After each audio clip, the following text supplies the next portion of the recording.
Labas. Tęsiu savo laidų seriją, skirtą Lietuvos ekonominės gerovės ir socialinio teisingumo didinimui. Kviečiu kritiškai mąstyti ir kartu ieškoti būdų, kaip padaryti Lietuvą turtingesnę ir teisingesnę visiems jos gyventojams. Demokratinėse šalyse, nepaisant spaudos laisvės, nusistovi tam tikrų temų neliečiamumas, vengimas jas viešinti ir netgi atviras jų slopinimas. Viena iš tokių nepageidaujamų žiniasklaidoje temų noriu pasisakyti apie lietuvių tautybės asmenų diskriminavimą, apie Lietuvos piliečių diskriminavimą Lietuvoje. Štai keli labai konkretūs diskriminavimo atvejai. Buvo toks garsus skandalas dėl prie buvusio premjero Sauliaus Skvernelio namų išasfaltuoto keliuko. Niekas tada netkreipė dėmesio, kaip vadinosi nutarimas, kurio pagrindu buvo asfaltuojama. Pavadinimas toks: Lietuvos Respublikos vyriausybės 20 metų kovo 4 dienos nutarimu. Kelių priežiūros ir plėtros programos finansavimo lėšų rezervo valstybės reikmėms susijusioms su keliais finansuoti paskirstymo sąrašas. Sąraše nurodoma daug remontuotinų objektų, o prie Ignalinos, Šalčininkų, Trakų, Švenčionių, Vilniaus rajono yra prierašas, cituoju: vietinės reikšmės keliams tiesti, rekonstruoti ir kapitališkai remontuoti, taip pat saugaus eismo priemonėms vietinės reikšmės keliuose diegti gausiai tautinių mažumų gyvenamoje savivaldybėje. Aiškiau nepasakysi, priemonė skirta keliams ir eismui gerinti savivaldybėse, kur gyvena mažiau lietuvių. Vyriausybė Lietuvos piliečius skirsto į nusipelniusius ir labiau nusipelniusius. Toks valdžios požiūris mane labai įžeidė.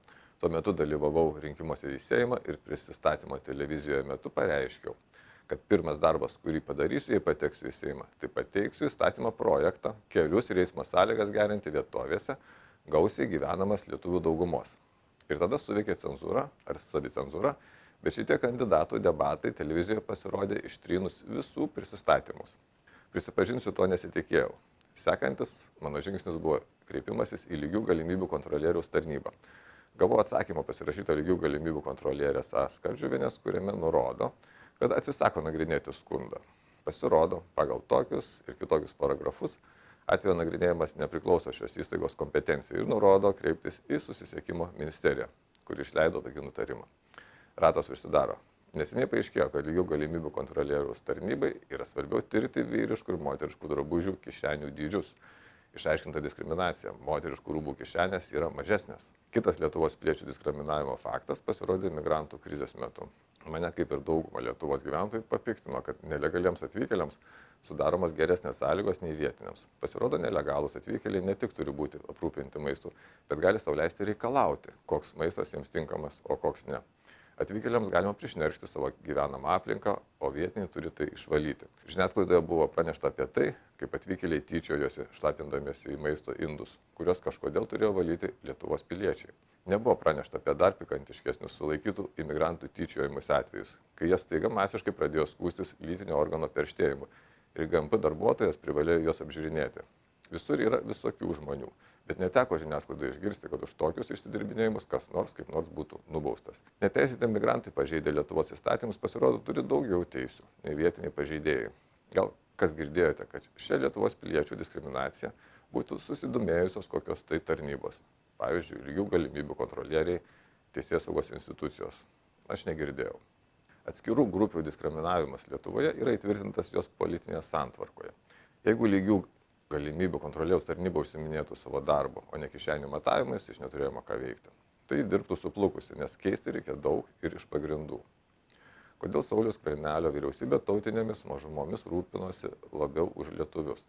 Nesunku suprasti, jam reikėjo Lietuvos Lenkų rinkimų akcijos Krikščioniškų šeimų sąjungos paramos, sudarant koaliciją, ir Lenkai tuo pasinaudojo.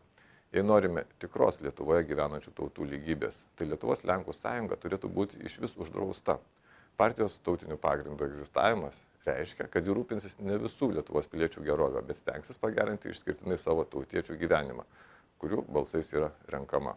Seimas iš esmės privalo rūpintis visais savo šalies piliečiais vienodai.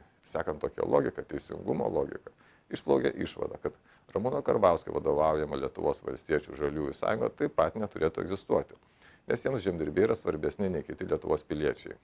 Jeigu Lietuvoje tikrai norime lygių galimybių visiems, tai turi būti uždrausta ir Lietuvos socialdemokratų partija, kuris samdomų darbuotojų interesus iškelia aukščiau kitų.